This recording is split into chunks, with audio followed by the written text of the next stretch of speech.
여러분, 인생에서 가장 힘들었던 결정이 무엇이었나요? 가족을 선택할 것인가, 성공을 선택할 것인가, 신념을 지킬 것인가, 현실과 타협할 것인가. 놀랍게도 이런 고민은 수백 년 전 조선시대 왕들도 똑같이 했습니다. 그들의 선택과 결과를 보면 여러분이 지금 겪고 있는 인생의 갈림길에서 어떤 선택을 해야 할지 답을 찾을 수 있습니다. 만약 이야기를 듣지 못한다면 어떻게 될까요? 여러분은 계속해서 혼자만 이런 고민을 한다고 생각하게 됩니다. 내가 유난히 힘든 건가, 내 선택이 잘못된 건가 하면서 스스로를 자책하게 되죠. 성공을 위해 가족을 희생해도 괜찮을지, 건강을 무시하고 일만 해도 되는지, 과거의 상처를 그냥 묻어두어도 괜찮은지 답을 찾지 못한 채 방황하게 됩니다. 하지만 역사는 명확한 답을 보여줍니다. 수백 년 전 조선의 왕들이 이미 같은 선택을 했고 그 결과가 어떠했는지 조선왕조실록이라는 기록으로 남아 있습니다. 이 귀중한 교훈을 놓치면 여러분은 그들이 이미 겪은 시행착오를 또다시 반복하게 될 수 있습니다. 사실 이런 문제들은 여러분도 지금 겪고 있을 수 있습니다. 회사에서 함께 시작했던 동료들과 성공 후 주도권 다툼으로 관계가 틀어진 경험이 있으신가요? 승진과 성공을 위해 가족과의 시간을 희생했는데 정작 목표를 이루고 나니 가족들과 어색해진 적은 없으신가요? 일에 너무 몰두하다 보니 건강을 챙기지 못해서 이제 와서 후회하고 계신 분들도 많으실 겁니다. 젊었을 때는 괜찮다고 생각했는데 나이가 들면서 그때의 무리가 몸에 나타나는 걸 느끼시죠. 또한 어린 시절 부모님께 충분한 사랑을 받지 못하거나 해결되지 않은 과거의 상처 때문에 지금도 인간관계나 감정 조절에 어려움을 겪고 계신 분들이 계실 겁니다. 조직 내부의 파벌 싸움 때문에 정작 중요한 일은 뒷전으로 밀려나고 결국 회사나 단체 전체가 어려워지는 상황을 목격하신 적도 있으실 겁니다. 이런 고민들 정말 힘드시죠? 저도 주변에서 이런 이야기를 많이 들었습니다. 사업 파트너와 처음엔 꿈을 함께 꿨는데 성공하고 나서 돈 문제로 갈라서신 분, 자식 교육에 너무 열심이다 보니 부부 사이가 나빠지신 분, 승진하려고 집에도 잘 안 들어가고 일만 하다가 은퇴하고 나니 가족과 어색해지신 분들의 이야기를 들으면 가슴이 아픕니다. 이런 문제를 방치하면 어떻게 될까요? 관계는 점점 더 멀어지고 건강은 더 악화되고 마음의 상처는 더 깊어집니다. 성공은 했지만 외롭고 돈은 있지만 행복하지 않은 인생이 될 수 있습니다. 그리고 나중에 후회해도 이미 늦어버린 것들이 너무 많아집니다. 하지만 걱정하지 마세요. 이 영상에 그 답이 있습니다. 조선왕조실록에 기록된 왕들의 삶을 통해 여러분이 어떤 선택을 해야 후회 없는 인생을 살 수 있는지 명확한 교훈을 얻을 수 있습니다. 이 영상을 끝까지 보시면 여러분은 역사라는 거울을 통해 자신의 인생을 돌아보고 더 나은 선택을 할 수 있는 지혜를 얻게 될 것입니다. 저도 여러분과 같은 고민을 하는 사람입니다. 함께 이 여정을 떠나보시죠. 앞으로도 이런 인생의 지혜를 담은 이야기를 계속 나눌 테니 옆에서 함께 해주시면 감사하겠습니다. 그럼 이제 본격적으로 조선 왕들의 이야기를 통해 인생의 지혜를 찾아보겠습니다. 여러분 중에 사업을 시작해보신 분들이 계실 겁니다. 혹은 새로운 프로젝트를 함께 시작했던 동료들이 있으셨을 겁니다. 처음에는 다들 같은 꿈을 꾸죠. 함께 성공하자, 우리가 해내자, 이렇게 말하면서 밤을 새우고 고생도 마다하지 않습니다. 그런데 정말 성공하고 나면 어떻게 될까요? 이상하게도 그때부터 관계가 틀어지기 시작합니다. 조선을 세운 이성계와 정도전의 이야기가 바로 그렇습니다. 태조 이성계는 무장 출신으로 고려 말기에 뛰어난 장군이었습니다. 그런데 이성계 혼자서 나라를 세울 수는 없었습니다. 여기에 학자 정도전이 있었습니다. 머리가 아주 뛰어난 사람이었죠. 두 사람은 서로 필요했습니다. 이성계는 군사력은 있었지만 정치적 명분이 필요했고 정도전은 이상은 있었지만 그걸 실현할 힘이 필요했습니다. 그래서 손을 잡고 1392년 조선이라는 나라를 세웠습니다. 꿈을 이룬 거죠. 그런데 문제는 그 다음부터였습니다. 정도전은 왕의 권력을 제한하고 신하들이 중심이 되는 나라를 꿈꿨습니다. 반면에 이성계의 아들 이방원은 왕이 강한 권력을 가져야 나라가 안정된다고 믿었습니다. 이방원은 조선 건국에 가장 큰 역할을 한 사람이었습니다. 1388년 위화도 해군, 그러니까 이성계가 군대를 이끌고 압록강의 위화도까지 갔다가 갑자기 군대를 돌려서 개경으로 돌아온 사건이 있었는데요. 이때 아버지를 설득한 사람이 22살의 이방원이었습니다. 그 뒤로도 아버지를 위해 온갖 더러운 일을 다 했습니다. 그런데 나라가 세워지고 나니 아버지 이성계는 막내 아들 방석을 세자로 삼았습니다. 이방원은 상처받았을 겁니다. 자신은 그렇게 고생했는데 정작 왕위는 아무 일도 하지 않은 어린 동생에게 돌아갔으니까요. 정도전은 여기에 불을 지폈습니다. 방석을 세자로 만드는데 큰 역할을 했고 이방원을 견제하기 시작했습니다. 심지어 이방원을 제거하려는 계획까지 세웠다는 기록이 있습니다. 결국 1398년 제1차 왕자의 난이 터집니다. 이방원이 군사를 일으켜서 정도전과 자신의 이복 형제들을 죽인 사건이죠. 함께 나라를 세웠던 동지가 서로 칼을 겨눈 겁니다. 이야기에서 배울 수 있는 교훈은 무엇일까요? 목표를 이루는 것도 중요하지만 그 과정에서 함께하는 사람들과의 관계를 어떻게 유지할 것인가가 더 중요할 수 있다는 겁니다. 성공은 했지만 주변 사람들을 모두 잃었다면 그게 진짜 성공일까요? 이성계는 나라는 세웠지만 동지를 잃었고 나중에는 자식들끼리 싸우는 걸 지켜봐야 했습니다. 아마도 많이 외로웠을 겁니다. 여러분도 비슷한 경험이 있으신가요? 회사를 함께 시작했던 동료들이 나중에 주도권 다툼으로 갈라섰거나 같은 목표를 향해 달렸던 팀이 성공하고 나서 와해되는 걸 보신 적 있으신가요? 은퇴하신 분들 중에는 직장 다닐 때 매일 만나던 친구들이 퇴직하고 나니 연락이 뜸해진 경험도 있으실 겁니다. 함께했던 목표가 사라지니까 관계도 변하는 거죠. 이방원은 결국 왕이 됩니다. 태종이라는 왕호를 받았죠. 조선의 세 번째 왕입니다. 중간에 둘째 형인 방과가 잠깐 왕위에 올랐다가 물러났기 때문에 실질적으로는 이방원이 조선의 기틀을 다진 왕이라고 할 수 있습니다. 이방원은 아주 유능한 왕이었습니다. 호패법을 실시해서 백성들을 체계적으로 관리했고 육조직계제라는 제도를 만들어서 왕권을 강화했습니다. 나라의 기반을 튼튼하게 다진 거죠. 그런데 말입니다. 이 사람은 과연 행복했을까요? 그는 왕위에 오르기 위해 형제들을 죽였습니다. 두 번의 왕자의 난을 통해서 이복 형제 6명을 제거했습니다. 그것도 모자라서 자신의 장인인 민무구까지 죽였습니다. 민무구는 이방원의 부인 원경왕후의 아버지입니다. 그러니까 장인어른이죠. 그런데 이방원은 왕위를 굳건히 하기 위해 외척 세력을 견제해야 했고 결국 장인을 제거하는 결정을 내립니다. 1398년의 일이었습니다. 부인은 어땠을까요? 자신의 아버지가 남편의 명령으로 죽임을 당하는 걸 지켜봐야 했습니다. 원경왕후는 그 뒤로 남편과 거의 대화를 하지 않았다고 합니다. 같은 궁에 살면서도 남남처럼 지냈다고 하죠. 더 가슴 아픈 건 아버지 이성계와의 관계입니다. 이성계는 정도전과 방석을 죽인 이방원을 용서하지 않았습니다. 왕위를 물려주고 함흥이라는 곳으로 가버렸죠. 새 왕이 된 이방원은 아버지를 모셔오려고 사신을 여러 번 보냈습니다. 그런데 이성계는 오는 사신마다 잡아가뒀다고 합니다.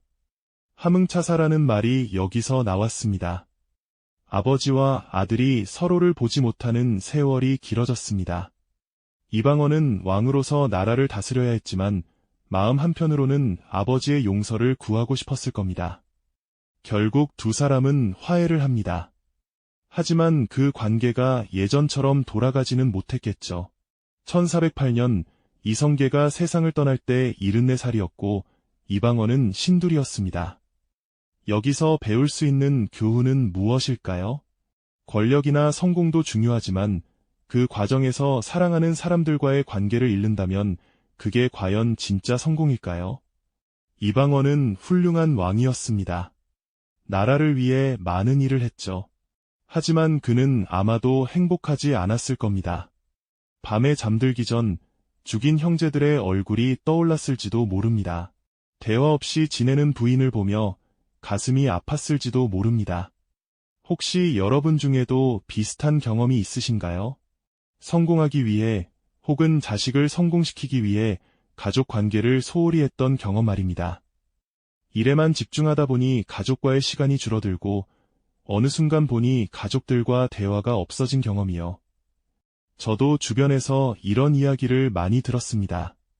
자식 교육에 너무 열심히 하다 보니 부부 사이가 나빠졌다는 분들, 승진하려고 집에도 잘 안 들어가고 일만 하다 보니 나중에 은퇴하고 나니 가족과 어색해졌다는 분들 말입니다.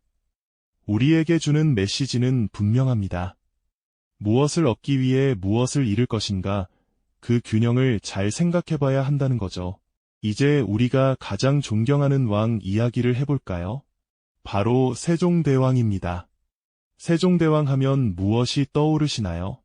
한글을 만드신 분이죠. 그 외에도 과학기술을 발전시키고 음악을 정리하고 농사기술을 개선하는 등 정말 많은 업적을 남기셨습니다. 그런데 오늘은 조금 다른 각도에서 세종대왕을 바라보려고 합니다. 그분도 사람이었다는 관점에서 말이죠. 세종대왕은 1397년에 태어나서 1450년에 돌아가셨습니다. 54살이었습니다. 요즘으로 치면 한창 일할 나이에 세상을 떠난 거죠. 왜 그렇게 일찍 돌아가셨을까요? 기록을 보면 세종은 젊은 시절부터 건강이 좋지 않았습니다. 특히 눈 건강에 문제가 있었습니다. 책을 너무 많이 보고 밤낮으로 일을 하다 보니 시력이 많이 나빠졌다고 합니다.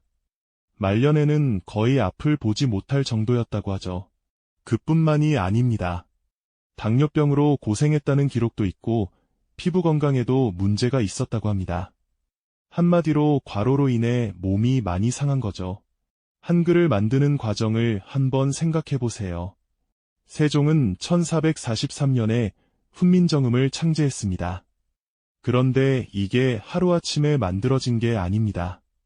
수년간 연구하고 실험하고 다듬어서 만든 거죠.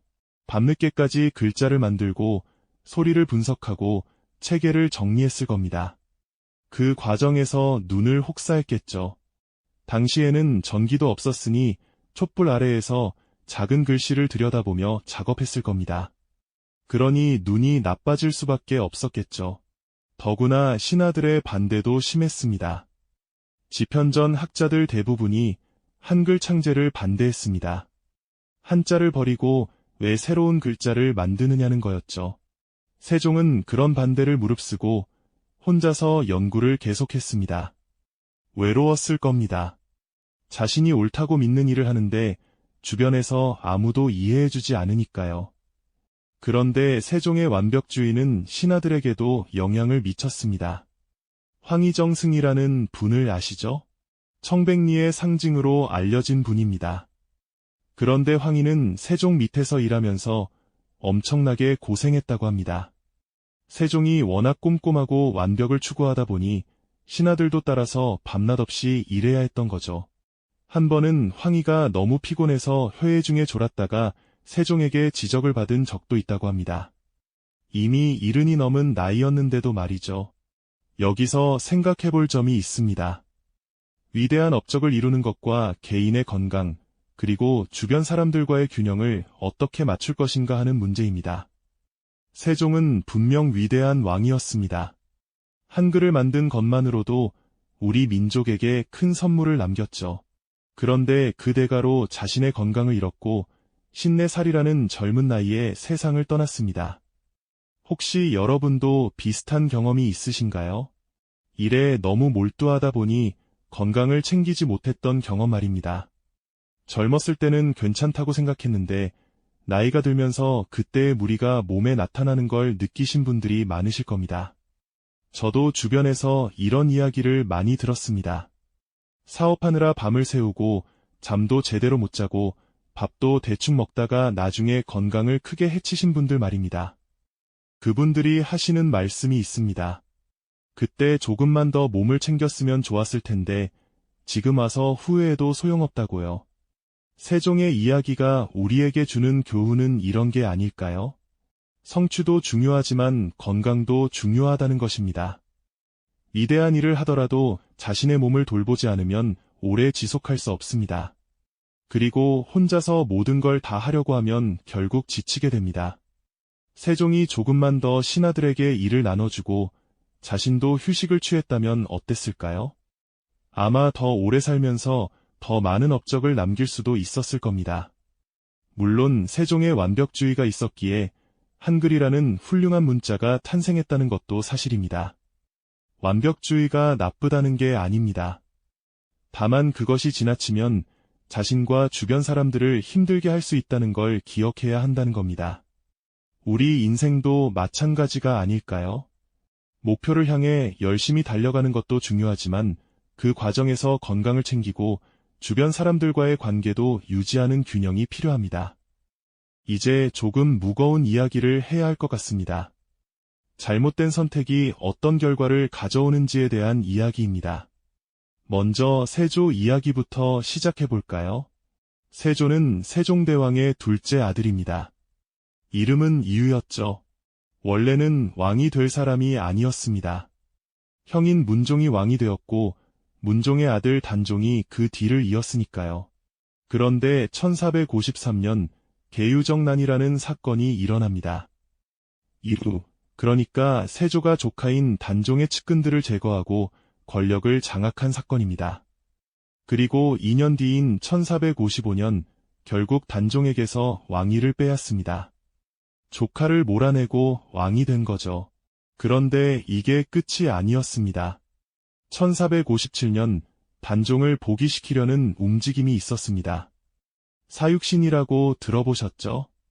성산문을 비롯한 6명의 신하들이 단종을 다시 왕으로 만들려다가 실패한 사건입니다. 세조는 이 일로 단종을 영월이라는 먼 곳으로 보냅니다.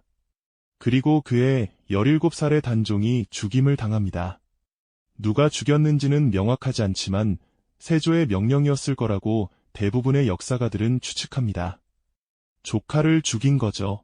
자신의 형의 아들을, 아직 어린 소년을 말입니다. 세조는 그 뒤로 왕으로서 많은 일을 했습니다. 나라를 안정시키고 제도를 정비했죠. 유능한 왕이었다고 평가받습니다. 그런데 세조는 행복했을까요? 기록을 보면 세조는 말년에 건강 문제로 많이 고생했습니다. 피부에 문제가 생겼다는 기록이 있습니다. 또한 악몽에 시달렸다고도 합니다.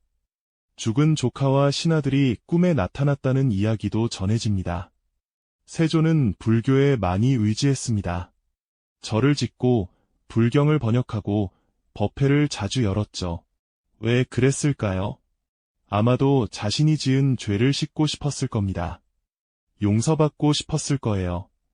이 이야기에서 우리가 생각해 볼 점이 있습니다. 권력을 얻기 위해 수단과 방법을 가리지 않으면 어떻게 될까요? 겉으로는 성공한 것처럼 보이지만 마음속 깊은 곳에는 죄책감과 두려움이 자리 잡게 됩니다. 세조는 왕이 되었지만 평생 그 죄책감을 안고 살았습니다. 부처님의 가르침에 매달리면서 구원받기를 바랐지만 과연 마음의 평화를 얻었을까요? 이제 연산군 이야기를 해볼까요? 연산군은 조선의 10번째 왕입니다. 1494년에 왕위에 올랐죠. 그런데 그는 조선 역사상 가장 폭군으로 기억되는 왕입니다. 연산군이 왜 그렇게 되었을까요? 그의 어린 시절을 들여다보면 이유를 짐작할 수 있습니다. 연산군의 어머니는 윤씨였습니다. 그런데 윤씨는 연산군이 어렸을 때 폐비가 되어 사약을 받고 죽습니다. 1482년의 일이었죠. 연산군은 그때 겨우 4살이었습니다. 어머니가 왜 죽었는지도 모르고 자랐습니다. 아버지 성종은 아들에게 어머니에 대해 말해주지 않았습니다. 어린 시절에 어머니를 잃은 아이는 어떻게 자랄까요? 사랑받지 못했다는 느낌, 버림받았다는 느낌을 가지고 자랄 수 있습니다. 연산군은 28살이 되어서야 어머니의 진실을 알게 됩니다. 어머니가 억울하게 죽었다는 것, 그리고 그 죽음에 관여한 사람들이 지금 자신의 신하로 있다는 것을 알게 된 거죠. 어떤 기분이었을까요? 배신감, 분노, 슬픔이 한꺼번에 밀려왔을 겁니다. 그 뒤로 연산군은 달라집니다. 어머니의 죽음에 관련된 사람들을 찾아내서 처벌하기 시작합니다. 갑자사화, 모호사화라는 대규모 숙청이 일어납니다. 수많은 사람들이 죽임을 당했죠. 그것뿐만이 아닙니다. 연산군은 점점 더 폭력적이 되었습니다. 신하들에게 폭언을 하고 자신에게 간언하는 사람들을 가혹하게 벌했습니다. 심지어 백성들을 괴롭히기도 했습니다. 결국 1506년 중종반정이라는 사건으로 연산군은 왕위에서 쫓겨납니다. 강화도로 유배되었다가 그곳에서 죽습니다. 31살의 나이였습니다. 연산군의 이야기를 보면서 무슨 생각이 드시나요? 저는 이게 참 비극적인 이야기라고 생각합니다. 어린 시절에 받은 상처가 평생을 지배한 케이스거든요. 혹시 여러분 주변에도 이런 분들이 계신가요? 어렸을 때 부모님의 사랑을 충분히 받지 못해서 평생 그 상처를 안고 사는 분들 말입니다. 그 상처가 성인이 되어서도 인간관계나 성격에 영향을 미치는 경우가 있죠. 연산군도 마찬가지였습니다. 어머니를 잃은 상처를 치유받지 못했습니다. 오히려 그 상처가 커지고 골마서 결국 자신과 다른 사람들을 파괴하는 힘이 되어버렸습니다. 만약 누군가 어린 연산군을 위로해주고 그 슬픔을 나눠줬다면 어땠을까요? 만약 어머니의 진실을 알게 되었을 때 누군가 그를 이해하고 분노를 다스리도록 도와줬다면 어땠을까요? 아마 역사가 달라졌을지도 모릅니다. 여기서 우리가 배울 수 있는 교훈은 이겁니다. 마음의 상처는 반드시 치유되어야 한다는 것입니다. 그냥 두면 점점 더 심해지고 결국에는 자신과 주변 사람들을 해치게 됩니다. 그리고 권력이나 지위가 그 상처를 치유해주지 못한다는 겁니다. 연산군은 왕이었지만 행복하지 못했습니다.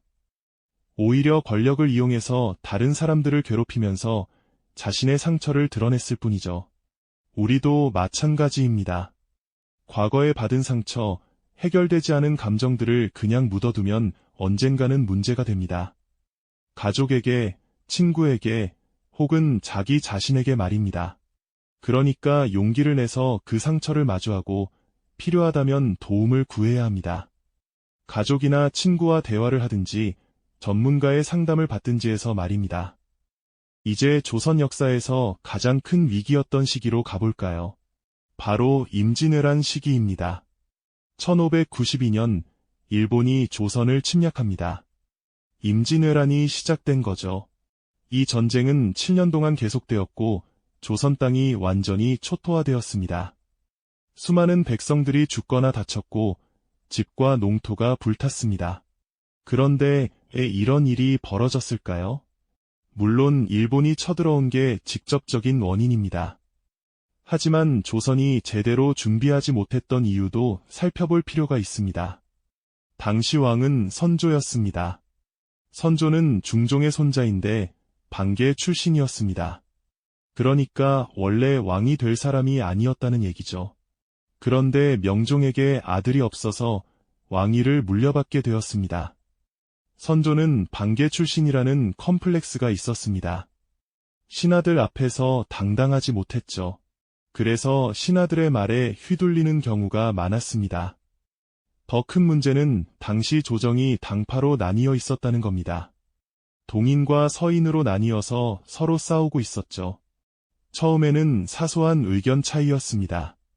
그런데 시간이 지나면서 점점 감정 싸움이 되었습니다.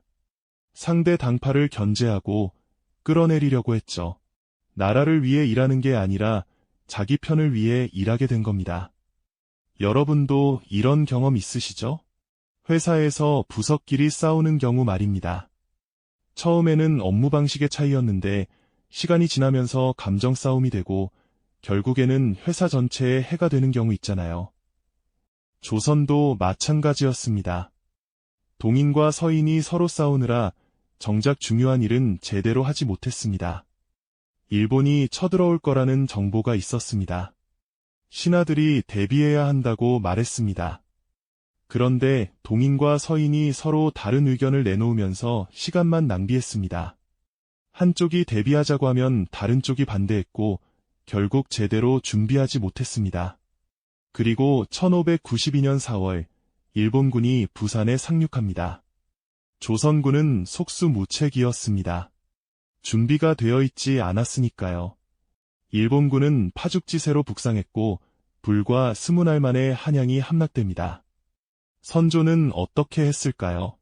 백성들을 두고 도망쳤습니다. 북쪽으로 피난을 간 거죠. 평양을 거쳐 유주까지 갔습니다. 거의 압록강 근처까지 간 겁니다. 백성들은 어떤 기분이었을까요? 왕은 도망가고 나라는 지켜주지 않고 자기들끼리 알아서 살아남아야 하는 상황이었습니다. 배신감을 느꼈을 겁니다. 그런데 놀라운 일이 벌어집니다. 백성들이 스스로 일어난 겁니다. 의병이라고 하죠. 각지에서 백성들이 모여서 일본군과 싸웠습니다. 곽재우, 조헌, 고경명 같은 의병장들이 나타났습니다. 이들은 관직도 없고 군대도 없던 사람들이었습니다. 그런데 나라가 위기에 처하자 스스로 일어나서 싸운 겁니다. 그리고 바다에서는 이순신 장군이 일본 수군을 막아냈습니다. 여기서 생각해볼 점이 있습니다. 위에서 싸우고 있을 때 아래는 어떻게 될까요? 조직이 분열되어 있을 때 외부의 위협이 오면 어떻게 될까요? 답은 명백합니다. 무너집니다. 선조 시대의 조선이 그랬습니다. 신하들이 당파 싸움에 빠져 있는 동안 나라는 전쟁 준비를 제대로 하지 못했고 결국 큰 피해를 입었습니다. 혹시 여러분도 비슷한 경험이 있으신가요? 조직 내부에서 파벌 싸움이 일어나는 동안 정작 중요한 일은 뒷전으로 밀려나고 결국 회사가 어려워지는 걸 보신 적 있으신가요? 저도 그런 경우를 많이 봤습니다. 임원들끼리 싸우는 동안 직원들은 갈팡질팡하고 경쟁사는 치고 올라오는 상황 말입니다. 선조의 이야기가 우리에게 주는 교훈은 이겁니다. 단합하지 못하면 외부의 적보다 내부가 먼저 무너진다는 것입니다. 서로 다른 의견이 있을 수 있습니다. 그건 자연스러운 일이죠. 하지만 그 의견 차이가 감정 싸움이 되고 상대를 끌어내리는 일이 되면 조직 전체가 위험해집니다. 그리고 리더의 역할이 중요하다는 겁니다. 선조는 신하들의 싸움을 중재하지 못했습니다. 자신의 콤플렉스 때문에 당당하지 못했고 결정적인 순간에 리더십을 발휘하지 못했죠. 만약 선조가 강력하게 나서서 당파 싸움을 멈추게 하고 전쟁 준비에 집중하게 했다면 어땠을까요? 아마 임진왜란의 피해가 훨씬 줄어들었을 겁니다. 이제 마지막 이야기입니다. 어두운 시기에 빛이 되어준 사람의 이야기입니다. 이순신 장군은 1545년에 태어났습니다. 무과에 급제한 것은 32살 때였죠. 늦은 나이였습니다. 그 뒤로도 별다른 활약 없이 지방관직을 전전했습니다.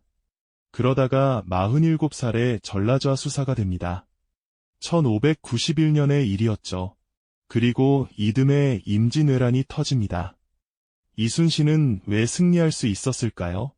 준비되어 있었기 때문입니다. 이순신은 전라좌 수사가 되자마자 전쟁 준비를 시작했습니다. 배를 수리하고 무기를 점검하고 군사를 훈련시켰습니다. 주변에서는 전쟁이 일어나지 않을 거라고 했지만 이순신은 준비를 멈추지 않았습니다. 그리고 거북선을 만들었습니다.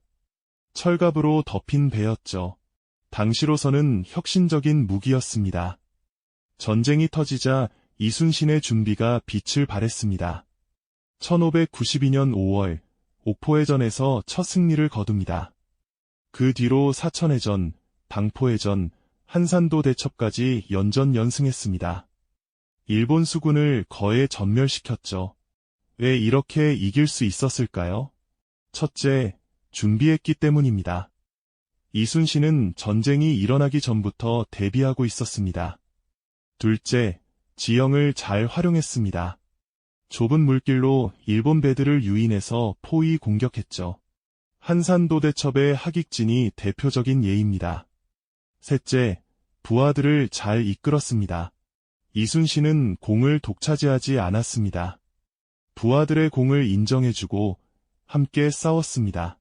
넷째, 백성들을 보호했습니다. 이순신은 단순히 적을 물리치는 것만이 아니라 백성들을 지키는 데 힘썼습니다. 그런데 이순신의 삶이 순탄했던 건 아닙니다. 조정에는 이순신을 시기하는 사람들이 많았습니다. 당파 싸움에 휘말리기도 했고 모함을 받아서 파직되기도 했습니다. 심지어 감옥에 갇혀서 고문을 받은 적도 있습니다. 1597년 원균이 수군을 지휘하다가 칠천량 해전에서 대패합니다. 조선 수군이 거의 전멸한 거죠. 그때 다시 이순신이 복직됩니다. 그런데 남은 배가 겨우 12척이었습니다. 신하들은 수군을 포기하고 육군에 합류하자고 했습니다. 그런데 이순신은 거절합니다. 그 유명한 말을 남기죠.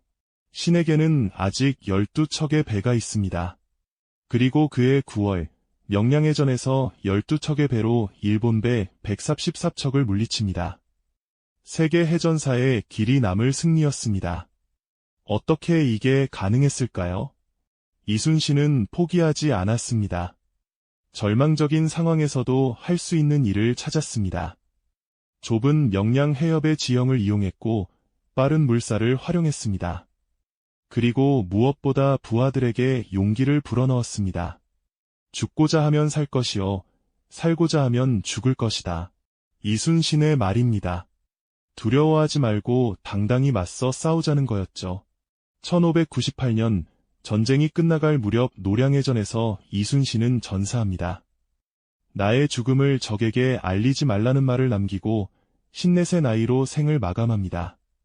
이순신의 이야기를 들으면서 어떤 생각이 드시나요? 저는 이순신이야말로 진짜 리더라고 생각합니다. 권력을 위해 싸운 게 아니라 나라와 백성을 위해 싸웠습니다. 자신의 영광을 위한 게 아니라 맡은 바 책임을 다하기 위해 싸웠습니다. 그리고 준비된 사람이었습니다.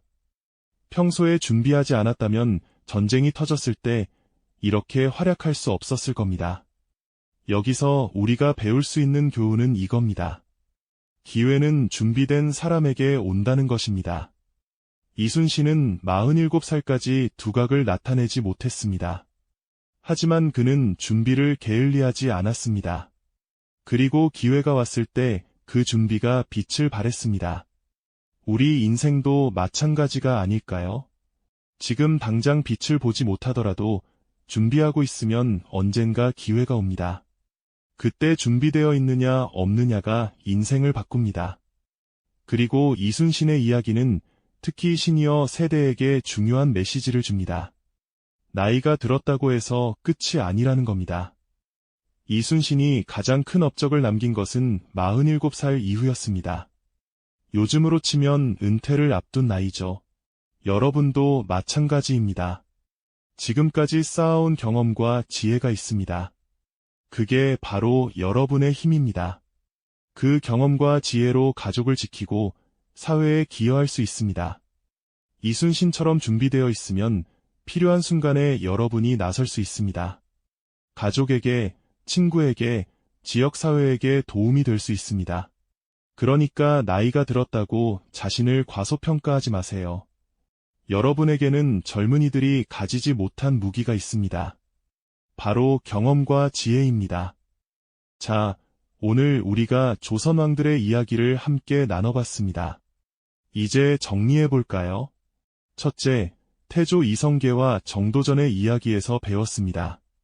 성공 후에도 관계를 지켜야 한다는 것을요. 목표를 이루는 것도 중요하지만 함께하는 사람들과의 관계가 더 소중할 수 있습니다. 둘째, 태종 이방원의 삶을 통해 알게 되었습니다. 권력을 얻고 성공해도 사랑하는 사람들을 잃으면 행복할 수 없다는 것을요. 무엇을 얻기 위해 무엇을 잃을 것인가, 그 균형을 잘 생각해야 합니다. 셋째, 세종대왕의 완벽주의에서 교훈을 얻었습니다. 위대한 업적도 중요하지만 건강을 챙겨야 한다는 것을요. 과로로 54살에 세상을 떠난 세종의 삶은 건강관리의 중요성을 일깨워줍니다. 넷째, 세조와 연산군의 비극을 보았습니다. 마음의 상처는 반드시 치유해야 한다는 것을요. 죄책감과 어린 시절의 트라우마가 그들의 삶을 어떻게 망쳤는지 보았습니다. 다섯째, 선조시대의 임진왜란을 통해 깨달았습니다. 단합하지 못하면 외부의 적보다 내부가 먼저 무너진다는 것을요. 당파 싸움이 나라를 위기로 몰아갔습니다. 여섯째, 이순신 장군의 삶에서 희망을 보았습니다. 기회는 준비된 사람에게 온다는 것을요. 47살의 빛을 발한 이순신처럼 나이가 들어도 경험과 지혜로 큰일을 할 수 있습니다. 이 6가지 교훈을 기억하세요. 관계를 지키고 균형을 잡고 건강을 챙기고 상처를 치유하고 단합하며 항상 준비하는 삶, 이것이 조선왕들의 삶이 우리에게 전하는 지혜입니다. 완벽한 인생은 없습니다. 조선왕들도 완벽하지 않았고 우리도 완벽할 수 없습니다. 하지만 우리는 배우고 성장할 수 있습니다. 역사를 통해 교훈을 얻고 더 나은 선택을 할 수 있습니다. 지금 여러분의 인생을 돌아보세요. 혹시 놓치고 있는 것은 없나요? 성공만 쫓다가 가족과의 시간을 소홀히 하고 있지는 않나요? 건강을 돌보지 않고 무리하고 있지는 않나요? 과거의 상처를 안고 힘들어하고 있지는 않나요? 이제라도 늦지 않았습니다. 오늘부터 바꿀 수 있습니다. 가족에게 전화를 한 통 걸어보세요. 오랫동안 연락하지 못했던 친구에게 안부를 물어보세요. 건강검진을 받아보세요. 마음이 힘들다면 누군가와 이야기를 나눠보세요. 그리고 자신을 과소평가하지 마세요. 여러분에게는 젊은이들이 가지지 못한 경험과 지혜가 있습니다. 그것으로 가족과 사회에 기여할 수 있습니다. 역사는 과거의 이야기지만 동시에 현재를 사는 우리에게 주는 메시지이기도 합니다. 조선 왕들의 삶을 통해 우리는 무엇이 중요한지, 무엇을 지켜야 하는지 배울 수 있습니다. 여러분의 인생에서 가장 소중히 지킬 것은 무엇인가요? 가족인가요? 건강인가요? 친구인가요? 아니면 자신의 신념인가요? 한번 생각해 보시고 혹시 생각이 있으시다면 댓글로 함께 나눠주세요. 여러분의 이야기를 듣고 싶습니다. 앞으로도 이런 인생의 지혜를 담은 역사 이야기를 계속 나눌 예정입니다. 조선왕조실록에는 아직 나누지 못한 왕들의 이야기가 더 많이 남아 있습니다. 다음 영상에서는 또 어떤 교훈을 얻게 될지 기대해 주세요. 오늘 긴 이야기 들어주셔서 감사합니다. 다음에 또 좋은 이야기로 찾아뵙겠습니다. 건강하시고 행복하세요.